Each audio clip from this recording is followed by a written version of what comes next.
Quero convidar os irmãos a abrir a palavra do Senhor em Jeremias capítulo 10. Jeremias 10, apenas o versículo 10. A pergunta que nós estamos estudando e hoje concluiremos com a graça do Senhor e sua permissão é a pergunta 5 do Catecismo Maior, do Breve Catecismo de Westminster. E a pergunta é: há mais de um Deus? E nós, trabalhando essa pergunta, nós falamos na semana passada que não é apenas responder de forma tão objetiva como a gente acha. Não tem mais de um Deus. Mas a gente dá uma resposta mais completa, é bem mais prático e até elucidativo para aqueles que nos questionarem. Há mais de um Deus? Aí a resposta: há um só Deus. E aí completa-se: o Deus vivo e verdadeiro. Jeremias 10, 10 diz assim: mas o Senhor é verdadeiramente Deus. Ele é o Deus vivo e o Rei eterno. Do seu furor treme a terra, e as nações não podem suportar a sua indignação. Continuando, irmãos, de onde nós paramos na semana passada, nessa certeza, daquilo que a gente já aprendeu, daquilo que a gente tem estudado, uma pergunta aí nós devemos trazer uma resposta para isso: o que esse conhecimento tem a ver com a minha vida? O que saber disso importa para mim? O que saber disso importa para a minha casa, para o meu trabalho? Como é que eu posso aplicar esse conhecimento no meu dia a dia? O fato é, irmãos, que teologia é vida. E conhecer a doutrina, conhecer Deus sobretudo, deve sim influenciar o nosso modo de viver. Lembra que a nossa única regra de fé e prática são as Escrituras Sagradas. O que nós cremos e o que fazemos, ou como vivemos. Então a Bíblia não ensina só o que a gente deve crer, a Bíblia diz como a gente deve viver. Então eu preciso colocar em prática na minha vida essa realidade, na luta, no combate contra a ideia politeísta ou a ideia ateísta, de vários deuses ou de nenhum Deus. E eu preciso viver consciente de que há um único Deus e de que esse Deus ele é vivo e ele é verdadeiro. E aquilo que nós vimos na semana passada, quando a filosofia, entre aspas, matou Deus, foi o conceito filosófico estabelecido ali. Claro, isso aí foi criado, estabelecido no coração do homem há muito tempo, desde a sua queda. E Paulo vai dizer isso em Romanos capítulo 1, eles trocam o Criador pela criatura, e Deus está se mostrando a eles, mas eles preferem a própria criação, a própria criatura em lugar do seu Criador. Então, essa ideia de terem matado Deus é a ideia de se tornarem livres, é a ideia de poder fazer o que quiserem, o que suas mentes, o que seus corações determinarem, não deve nada a ninguém.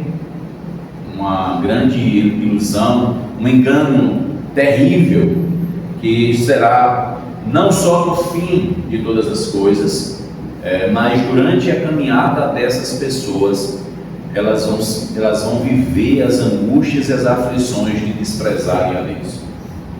Fato que não vão, a não ser pela iluminação do Espírito Santo, compreenderem que as angústias que estão passando e o sofrimento que estão enfrentando é por conta das blasfêmias, é por conta da sua vida ímpia contra a existência ou contra a realidade do próprio Deus. Porque ainda que eu saiba que Deus existe e eu queira viver da forma como me agrada, isso é uma espécie de ateísmo na prática. É como se Deus não existisse. Eu faço o que eu quero, eu mando em minha vida. As consequências, elas chegam, e não são poucas as pessoas que têm vivido as consequências dessa ideia, dessa destruição, por assim dizer, do conceito teológico. Então, como Deus não existe, ou para alguns, se ele existe, está confinado a um certo lugar de afastamento, ou quem sabe de inércia, eu posso fazer o que eu quiser, eu preciso decidir a minha vida, e eu tomo meu rumo, eu que tomo as minhas decisões. E aí muitos desses são até religiosos e vão até para a igreja, ou fazem realizam alguns rituais religiosos para, quem sabe, usar Deus como um amuleto para dar sorte, para dar certo. Então eu tenho tudo para dar certo, já tracei todo o caminho, já planejei tudo, então agora eu vou a Deus, como um ultimato, para dizer assim: não, agora só falta isso para poder se concretizar, quando na verdade minha dependência de vida deve ser total aos pés dele. Como diz a Escritura, antes de sair, antes de entrar, antes de comprar, de vender, como nós acabamos de ler em Provérbios 19, a esposa prudente é ele quem vai conceder, vem dele. Então eu tenho dele a minha vida, é ele, como Cristo nos ensina a orar o pão nosso de cada dia. Então, venha o teu reino, seja feita a tua vontade. Então nós precisamos, irmãos, expor o contrário do que o mundo tem anunciado. Não, Deus não está morto, Deus não pode morrer, Deus não depende de ninguém para a sua existência, Deus não depende de homem nenhum para ele ser. Independente do homem acreditar nele ou não, ele é, e ponto. E agora esse homem vai se deparar com ele em sua caminhada, circunstancialmente padecendo, mas no final de tudo, quando morrer, ele vai se encontrar com Deus. E diz o texto que imediatamente segue-se o juízo, ainda que não seja o juízo final, imediatamente a alma recebe a sua sentença. Não há o que criaram de forma tão mentirosa o local chamado purgatório. Não existe. Não tem base nenhuma bíblica, não tem lugar nenhum nas Escrituras que descreva esse lugar onde uma alma fique, ou mesmo como querem algumas outras religiões, e as almas ficam vagando, ou mesmo vá para algum animal ou qualquer outro ser vivo que seja. Não, você não tem base nenhuma. Isso tudo vem de uma teologia ou de um ensinamento onde Deus não vai existir. A ideia é tirar Deus para que os homens se sintam livres. Na verdade, eles estão aprisionando-se cada vez mais. Então, irmãos, esse ensinamento sobre Deus, como eu encontro nas Escrituras, e ele diz isso por meio de Jeremias também, tanto na Antiga Aliança como na Nova Aliança, ele é verdadeiramente Deus, ele é o Deus vivo e o Rei eterno. O Senhor é verdadeiramente Deus. E aqui tratando do Deus pactual, o Senhor Javé, ele é o Deus verdadeiro, ele é Deus vivo.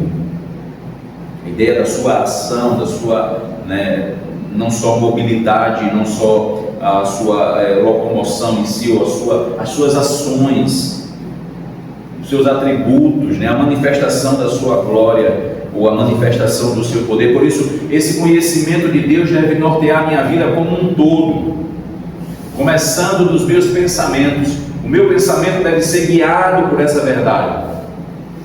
O meu pensamento deve ser guiado por esta realidade. Eu devo pensar a partir de que Deus existe, é fato, é real, é vivo e é verdadeiro. Mas também eu devo falar a partir dessa verdade. Eu devo agir a partir dessa verdade. Então, esse conhecimento sobre Deus deve nortear toda a minha vida. Esse é que deve ser o padrão que deve reger a minha vida. O Deus que eu sirvo, o Deus das Escrituras, o Pai do nosso Senhor Jesus Cristo, o próprio Filho, o próprio Espírito, como nós vamos ver aqui, se a gente conseguir hoje, que é a pergunta seguinte do breve catecismo, a Trindade, mas Deus único, Ele que deve reger a minha vida, e Ele faz isso por meio da sua palavra. Ele faz isso por meio da sua palavra. Ainda que as circunstâncias, como disse o grande pastor João Calvino, ainda que as circunstâncias falem, Ele se revela a nós pelas Escrituras. Mesmo que eu tenha a responsabilidade, e eu tenho responsabilidade, todos nós como crentes temos a responsabilidade de orar e de estudar. Nós temos essa responsabilidade, Mas mesmo tendo essa responsabilidade diante das decisões, isso não anula a existência divina e que ele seja vivo e verdadeiro. Ao contrário disso, essa verdade torna o homem indesculpável. Então é ainda mais responsabilidade, é ainda mais o cuidado que eu devo ter ao tomar as minhas decisões, ou até mesmo com os meus pensamentos, antes mesmo de pronunciar as minhas palavras. Por isso que quem muito abre os lábios se enreda, se enrola, né? E vive ali cheio de amarguras, porque fala sem sabedoria. Não há reflexão. Diz a Escritura que quem muito abre os lábios peca. Então nós pecamos por muito abrir a boca. Cuidado. Eu preciso controlar as minhas palavras, o meu linguajar. A própria Bíblia vai me dizer como falar tudo que for puro, tudo que for santo, tudo que for de boa fama, seja isso que ocupe os vossos pensamentos. Ora, e a palavra vai ser o quê? A materialização desses pensamentos. Então, quando eu for colocar para fora, então meu pensamento foi materializado, meu pensamento foi externalizado. A quem mais é dado, né, mais será cobrado. Então, saber que Deus, Ele é o único Deus, povo de Israel, o Senhor teu Deus é o único Deus, é o único Senhor. Molde a sua vida, molde todo o seu ser, crie seus filhos, estabeleça os seus relacionamentos, trabalhe, descanse, compre, venda, fale, se cale, ouça, pare de ouvir, entre, saia. Tudo que você fizer, faça moldado, norteado por essa certeza. Nós temos que fazer isso, irmãos, com todo o nosso ser. A igreja como um todo deve viver isso, conforme a descrição da vontade de Deus. Aqui eu cito o pastor Leonardo von Hoffmann. Ele diz que é ótimo sermos conhecidos como aqueles que têm compromisso com os padrões de fé da nossa igreja, como bons calvinistas. Veja, é ótimo nós sermos conhecidos como aqueles que têm compromisso com os padrões de nossa igreja, como bons calvinistas. E nós estamos fazendo isso, né? Nós temos nos aprofundado cada vez mais. Nós temos usado os símbolos de fé nos cultos ao Senhor. Nós temos ensinado as crianças da escola bíblica dominical nos domingos através dos símbolos de fé. Nós temos sempre tratado e caminhado nas partes da igreja, quando ela, em suas sociedades também, com esse mesmo norte. E o pastor Orman, ele disse que isso é ótimo. Ainda mais nos dias de hoje, né, que o presbiterianismo é uma discussão que tem sido suscitada nos concílios. O presbiterianismo está sem identidade, a igreja presbiteriana está sem a sua identidade, está se prevendo a sua identidade. Então é ótimo ter uma identidade confessional. A minha igreja é uma igreja que ela segue os padrões, né? Ela, não por causa de clichê, né? Porque assim, ser reformado, nós somos reformados, virou clichê. Isso vira clichê. Eu me lembro que na adolescência, quando se falava de ser presbiteriano, e eu já era presbiteriano, nós crescemos na igreja presbiteriana, eu e meus irmãos, meus pais, minha mãe, no caso, meus avós, bisavós, já vem uma geração há longo tempo, né, na igreja presbiteriana. E aí, por família da minha mãe, nós temos essa tradição, né, dentro dessa igreja, e a gente vem conhecendo e vem se aprofundando. E a igreja a qual eu era membro naquele momento era uma igreja séria, uma igreja que mantinha-se aquilo que era chamado de tradicional.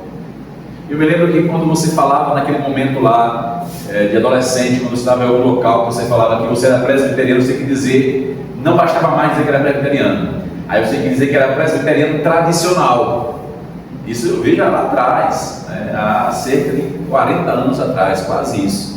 Quase 40 anos atrás, você tem que dizer que você era presbiteriano tradicional.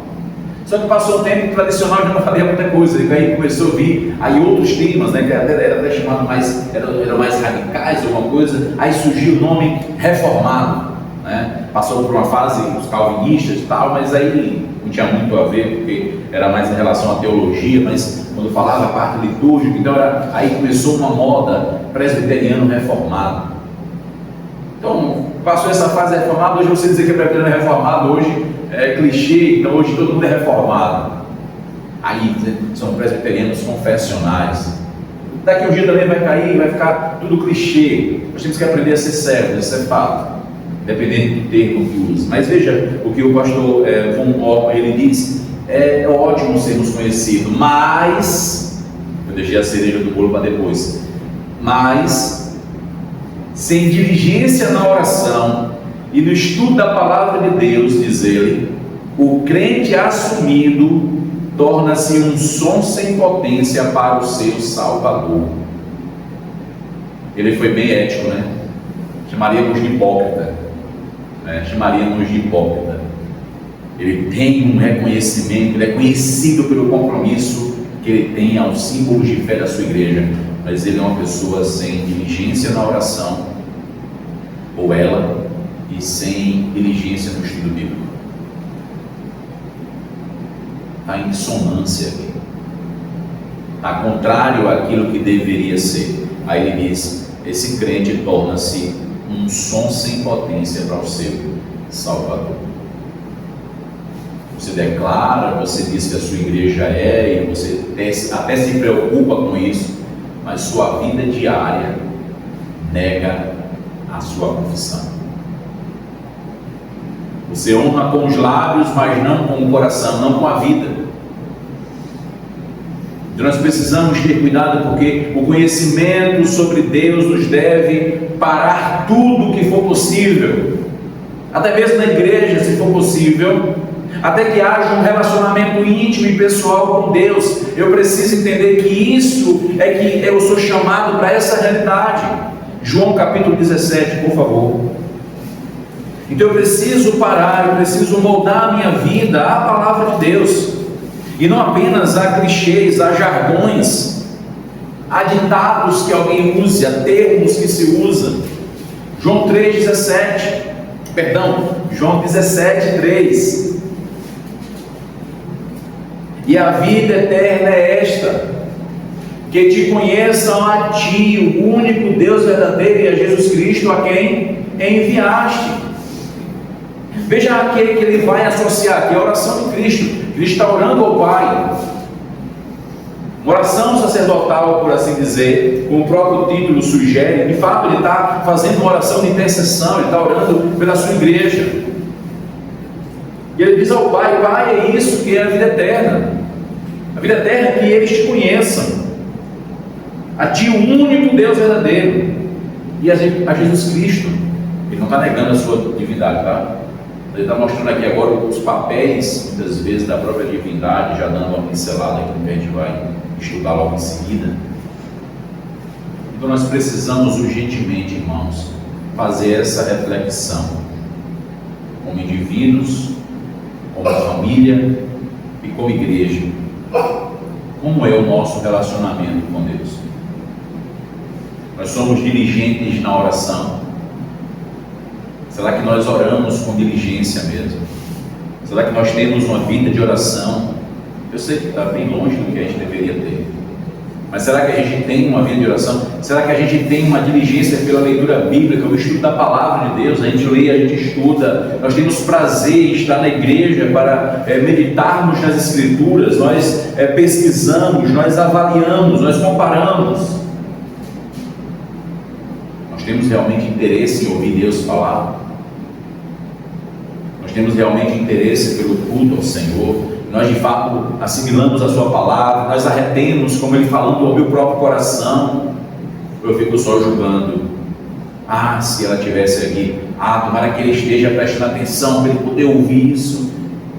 E eu mesmo, e para mim, minha intimidade e meu relacionamento com ele. Nós precisamos, irmãos, parar, porque se essa não for uma realidade em nossa vida, nós estamos andando em grande falha na aplicação teológica, ou sujeitos, pior ainda, à terrível prática de hipocrisia.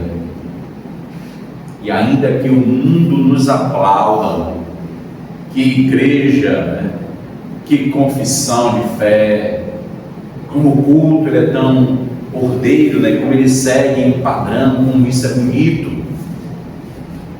Ainda que o mundo nos aplauda, Deus não está satisfeito. Lembra que os judeus, por que eles desprezam Jesus?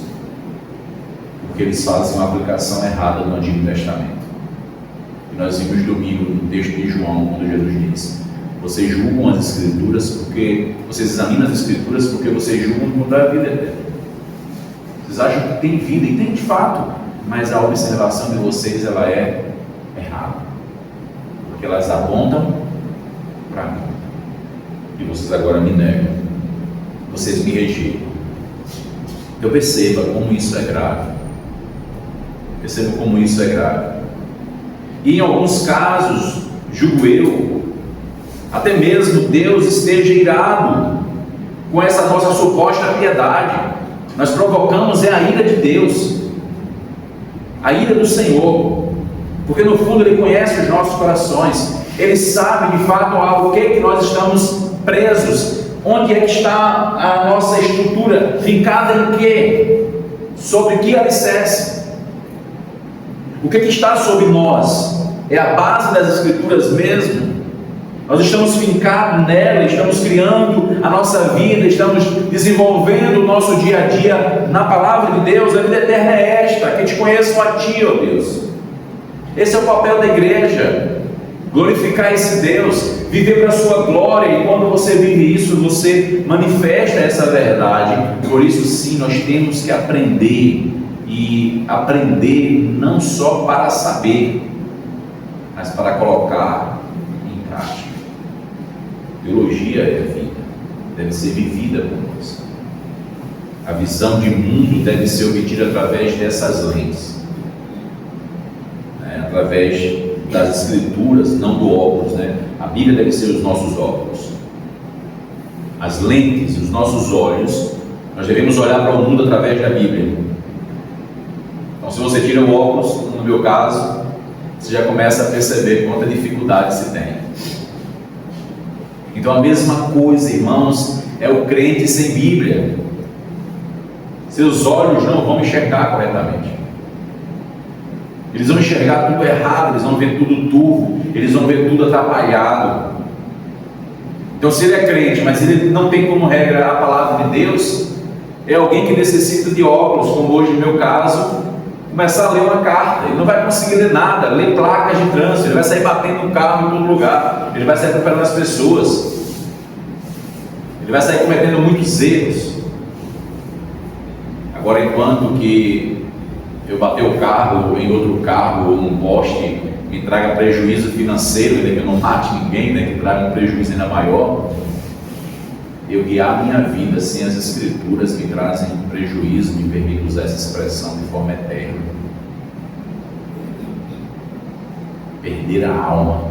O que adianta o homem ganhar o mundo inteiro e perder a alma? Perceba, irmãos, a necessidade que nós temos de urgentemente voltar às Escrituras em oração, orarmos ao Senhor e lermos, e orarmos quando terminarmos de ler. Eu vou à Tua Palavra, Senhor, fala comigo. Senhor, eu li a Tua Palavra, eu não consegui entender muito, eu vou até anotar, mas eu consegui, Senhor, obrigado. Senhor, me ajuda a viver isso, me ajuda a fazer isso, Senhor. Tudo que acontece ou deixa de acontecer, tudo segue um fim proposto, e esse fim proposto é a glória de Deus. Tudo que acontece ou deixa de acontecer segue um fim proposto, e o fim proposto, irmãos, é a glória de Deus, mas também é para o bem dos seus filhos. Quando nós começarmos a viver em tudo na vida ou quando nós começarmos a viver em todos os momentos realmente para Deus, comer, beber, divertir-se, trabalhar, criar os filhos, comprar, vender, estudar, realmente para Deus, cultuar a Deus, vir à igreja, servir no que eu puder servir para Deus, nossa vida será outra. A igreja presbiteriana Nova Aliança será outra. Os crentes serão outros. Quando nós realmente vivermos para Deus, como instrumentos em suas poderosas mãos. Como instrumento em suas poderosas mãos. Lembra do que eu falei recentemente, numa reflexão tão rápida, enquanto estava no trânsito, e eu pensando quantos motoristas tinham ali, tanta imprudência e tanto erro, e eu, meu pecado, a flor da pele ali, morrendo de raiva, me irando naquele momento, da direção. Aí me veio uma reflexão, eu parei e pensei, quantos crentes tem aqui nessa fila? Aí eu lembrei, eu sou um. Aí me veio uma segunda pergunta, será que o testemunho que eu estou dando é realmente um testemunho ou minha prática é a mesma de todos eles? Será que alguém que vai atravessar a faixa de pedestre, ou será que alguém que está lá com uma direção tão dificultosa por algum motivo que seja, a minha resposta a essa pessoa na direção é como um servo fiel do Senhor ou como igual a qualquer outra pessoa que está atrás do volante? Porque a gente muitas vezes até acha que isso não tem nada a ver, essa é bobagem, essa é besteira. Temos que ser diferentes. Mas muitas vezes nós somos iguais ou até pior. Porque nós confiamos que somos crentes. Então, a minha vida lá fora, arrogância, prepotência, maldade. Então eu vou agir como qualquer um agiria. Eu não sou besta, sou crente, mas não sou besta. Sou crente, mas não sou besta. Será que isso de fato condiz com a realidade da existência de Deus, de que Ele é vivo e verdadeiro, pelo que a gente está vendo aqui? Será que é isso que a gente aprende com a Escritura? É isso que a gente aprende com a leitura bíblica? 1 Coríntios, capítulo 8, por favor. Primeira carta de Paulo aos Coríntios, no capítulo 8.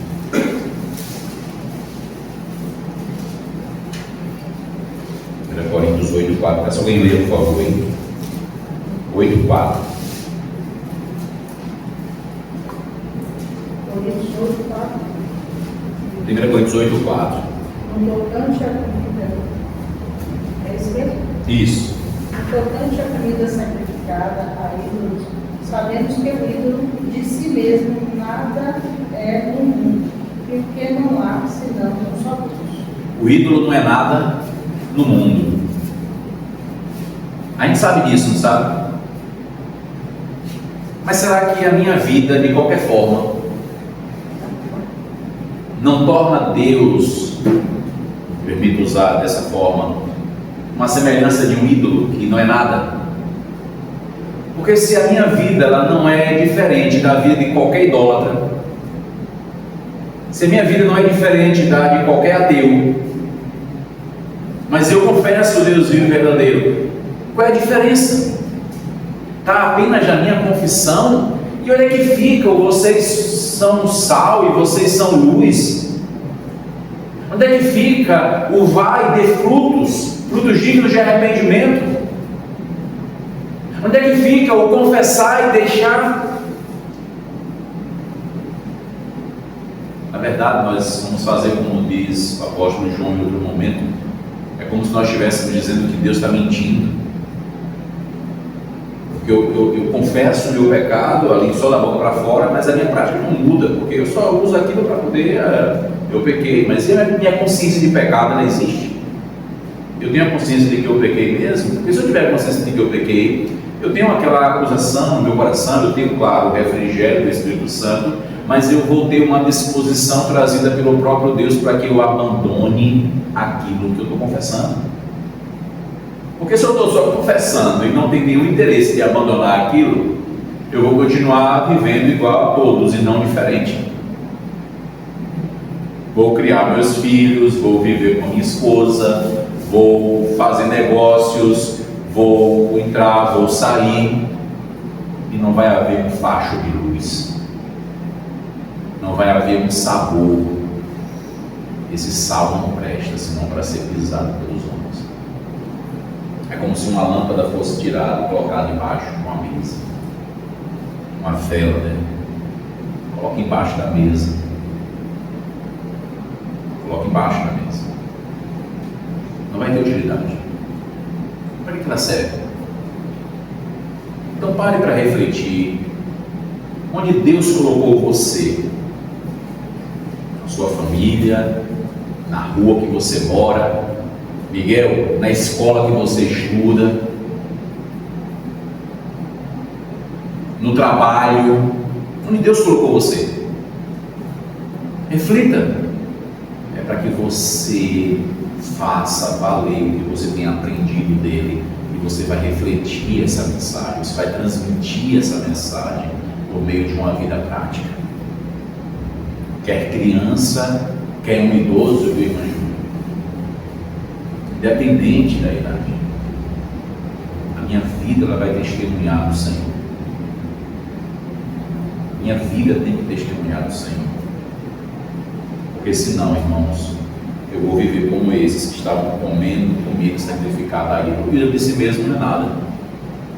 Mas infelizmente eu estou fazendo isso com Deus verdadeiro. Eu estou agindo assim, com a minha confissão de fé para com Deus verdadeiro.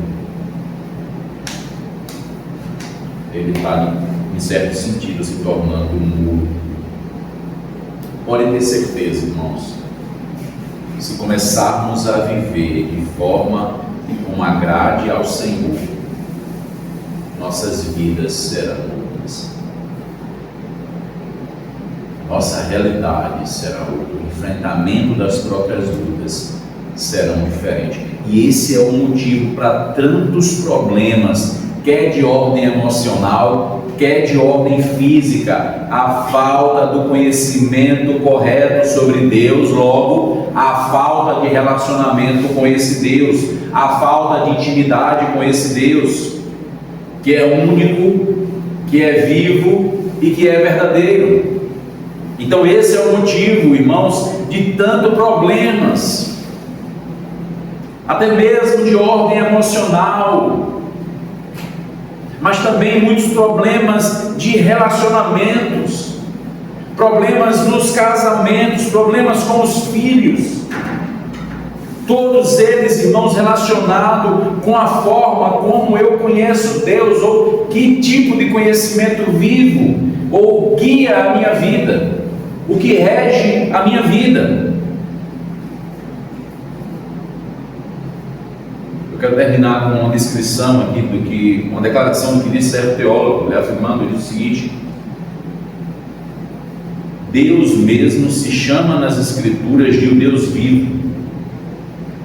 O Senhor Jesus fala de Deus como o Pai vivo. O apóstolo Pedro confessa o Salvador como sendo o Filho do Deus vivo. O apóstolo Paulo chama a igreja de a igreja do Deus vivo e os crentes de filhos do Deus vivo. É assim que a gente lê nas Escrituras. É assim que Deus se revela, é assim que Jesus Cristo manifesta o conhecimento sobre Deus, é assim que os apóstolos declaram sobre Deus. E nós, o que é que temos feito com esse conhecimento? Ou como nós temos vivido? De fato, com a realidade do Deus vivo? Ou como igual àqueles que seguem ídolos? Daí então, irmãos, podemos passar para a pergunta de número 6. Como eu disse na semana passada, há uma ligação, há um desenvolvimento. E a pergunta 6 do breve catecismo é: quantas pessoas há na divindade? Há 3 pessoas na divindade: o Pai, o Filho e o Espírito Santo, e essas 3 pessoas são um Deus, a mesma substância, iguais em poder e glória. Então, diante do término da pergunta 5 e do início da pergunta 6, você tem alguma dúvida ou quer fazer algum acréscimo que caiba aqui nesse momento?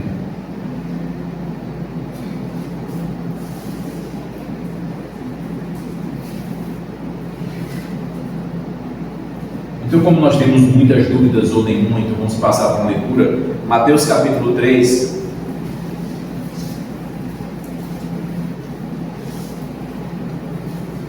Mas se tiver, não tenha dificuldade, pode me interromper para a gente poder interagir também nesse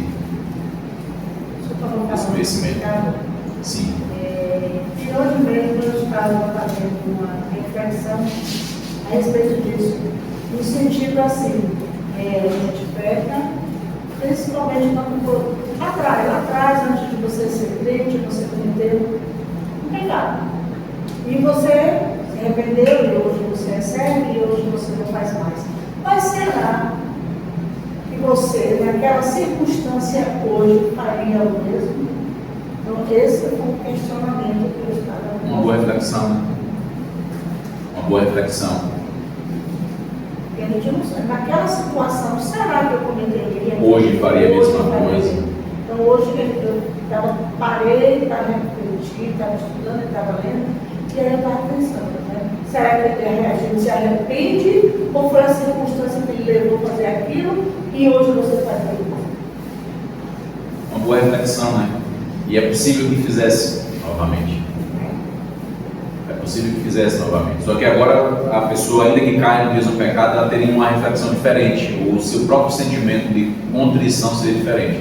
Porque ele agora teria um arrependimento de uma forma mais pontual. Porque assim, ele se arrependeu, como a senhora falou, né? No tempo da conversão, ele se arrependeu, não fez mais. Mas a questão de cair, o velho homem está ali. Não há uma realidade de que agora ele não tem mais o velho homem. A questão é que o velho homem não domina. E aí é possível que, sim, é possível. Ninguém pode dizer eu não peco, ninguém pode dizer eu não faço. Quem é que pode? Nenhum de nós tem essa capacidade. Mas quando você pega a teologia, e aí vem o porquê eu tenho que aprender isso. Quando você pega essa realidade e você vai para aquela circunstância, você sabe ainda mais como é que Deus quer que você venha agir. E aí pode ser que você não venha cair da mesma forma. Pode ser que você venha cometer o só aqui dentro. Ah, como eu queria esganar. Não pegar fosse uma coisa, né? Apedrejei fulano, né? Dar uma pedrada e falando, se eu pudesse. Então, o pecado ainda ficou mais restrito. Eu pequei, houve um sentimento de ira naquele momento, né? Porque eu queria, né? Mas eu não externalizei, porque o próprio Espírito do Senhor, ele me sustentou naquele momento. Então é onde a gente tem que aprender teologicamente a viver. Não é porque ali agora eu vou ter a resposta da pergunta 5. Não, há um só Deus, vive verdadeiro. Não é isso. Mas é na prática essa resposta. Esse Deus vivo, ele habita em mim. Eu não vou agradá-lo. Senhor, eu sei que o Senhor sabe, a tua palavra revela que o Senhor sabe dos meus sentimentos, e o Senhor viu que eu ia, o Senhor viu que eu ia fazer, quem sabe até pior do que aquela vez, mas obrigado, Senhor, porque tu és verdadeiro, há um relacionamento, o Senhor me sustentou, e eu te peço que o Senhor me ajude, porque se depender de mim eu vou cair de novo. Põe guarda nos meus lábios, põe freio, Senhor, em mim. Então assim, aí você vem, pega o conhecimento e você aplica. Você vive segundo a Escritura. Não é porque você vai decorar a pergunta, isso é bom, mas assim, não é tão somente decorar um texto bíblico, mas é viver o próprio texto bíblico. E as pessoas recitam de cor e salteado, mas a vida é como se nada daquilo valesse nada. Então, você pergunta, eu sei, mas e a vida? É totalmente o contrário daquilo que acabou de recitar. É apenas um recital mesmo, é apenas uma declaração, né? poema que eu decorei. Mas no fundo não ama, não tem relacionamento, não há intimidade, né? E muitas vezes, né, o amor é demonstrado de forma prática. Claro, né, como minha esposa sempre diz, né, é bom ouvir, mas não é só palavras. Existem gestos, existem expressões, e a gente também tem que aprender a enxergar. Não estou dizendo que eu não estou me eximindo da culpa de não falar, de não ter essa parte da fala. Mas e a prática? Eu preciso entender que tem que ter uma atitude. A minha atitude tem que refletir essa verdade. Entendeu? Então eu digo que amo ao Senhor, eu digo que eu confesso ao Senhor, eu confesso e a nossa igreja e pá, mas a vida da gente. Chega um ímpio aqui e vai dizer, não, é pior do que o lugar que eu já tive. Ou lá fora, né? A convivência, aí você é crente? Ainda é da igreja. Como diz o Lula, né? É mentiroso, ainda é crente, né? Eu disse assim, né?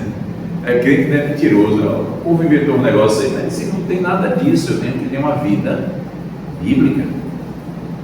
Eu tenho que fugir da aparência do mal. Veja, se a própria aparência tem que fugir dela, imagina a prática. Só a aparência eu já tenho que correr dela. Nem parecer, né? Nem ter essa aparência, quanto mais tem a prática. Mas é fato. Eu poderia cair. Pode até ser que de forma pior do que cair lá atrás. Então assim, claro que eu tenho uma segurança, né? Eu tenho uma teologia, eu tenho um ensinamento, mas o homem, ele é pecador. Não estou dizendo isso para a gente ter álibi, né? Eu tenho um álibi, eu sou pecador. Não, eu estou dizendo porque é uma realidade daquilo que infelizmente a gente vê isso na própria Escritura.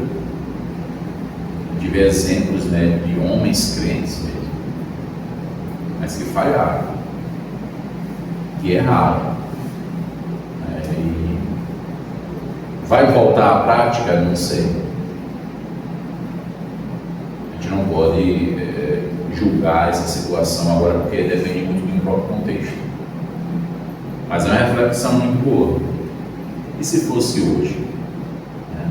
Até para se policiar mais, até por uma confissão genuína, assim, se fosse hoje eu faria tudo de novo. Eu sou tão ruim, eu faria a mesma coisa. Tem misericórdia de mim? Ou então, quem sabe, né, naquele momento você já entende que você não faria aquilo. Obrigado, porque eu passei por uma situação semelhante e minha resposta foi diferente. Ainda tinha um pouquinho ainda de coisa ruim, mas não foi a mesma coisa podre que foi lá atrás, né? Mateus 3, versículo 16 e 17. Batizado Jesus saiu logo da água, e eis que se lhe abriram os céus, e viu o Espírito de Deus descendo como pomba vindo sobre ele. E eis uma voz dos céus que dizia: este é o meu Filho amado, em quem me comprazo. A doutrina da Trindade, irmãos, e nós não vamos nos delongar muito nela, tá? Por isso que a gente tem trabalhado o breve catecismo, e as suas respostas elas são mais concisas. Não é que elas são vagas, elas são mais pontuais, tá? Do que o catecismo maior, por exemplo, mas muito necessária para nós, porque a gente já tem uma resposta muito prática, né? Há três pessoas na divindade: o Pai, o Filho e o Espírito Santo, e essas três são um Deus da mesma substância, iguais em poder e glória. Essa doutrina, chamada doutrina da Trindade, você não vai ter esse nome na Bíblia, né? Você vai ter a doutrina na Bíblia, você não vai ter esse nome na Bíblia. Esse nome ele vai ser cunhado pela própria teologia, pelos estudiosos. Mas essa doutrina ela é usada para um confronto ao cristianismo, tá? Por não ser uma doutrina que possa ser facilmente explicada e até assimilada pela razão. Então, não é fácil você pensar na doutrina da Trindade. Não é fácil você tentar desdobrar a própria revelação. E aí, por causa disso, é uma doutrina usada para confrontos. E até o próprio diabo, ele se utiliza dessa fragilidade para poder trazer crises na própria igreja. Deus determinou que fosse assim, tá? É um mistério, assim como muitos outros mistérios bíblicos. Deus determinou que fosse assim, tá? Como muitos outros mistérios na religião cristã ou no cristianismo, e que devem ser recebidos por fé, como toda doutrina deve ser recebida por fé, mas nós devemos reconhecer que algumas exigem um pouco mais de dedicação. Nós confessamos, a doutrina da Trindade, ela é uma que exige de nós até maior submissão. E você não vai encontrar muitas respostas que a sua mente vai fabular. Você vai confabular com ideias, vai ficar ali pensando, mas ainda assim não vai conseguir encontrar muitas respostas. E aí que podem surgir graves problemas. Não é por fugir de uma resposta, mas é por não se contentar com o que a própria Bíblia revela. Nós não negamos o mistério. Mas também nós não nos recusamos ou mesmo confrontamos o que está revelado. Nós descansamos no que a Bíblia fala. Nós descansamos no que Deus se revela. A Trindade, irmãos, que é a resposta da pergunta 6 aqui do breve catecismo, podemos afirmar, é o ponto central da fé e até mesmo do culto. E que, como reconhecem muitos teólogos, é terreno fértil para debates e até para a própria incredulidade, e serve até de pedra de tropeço para muita gente.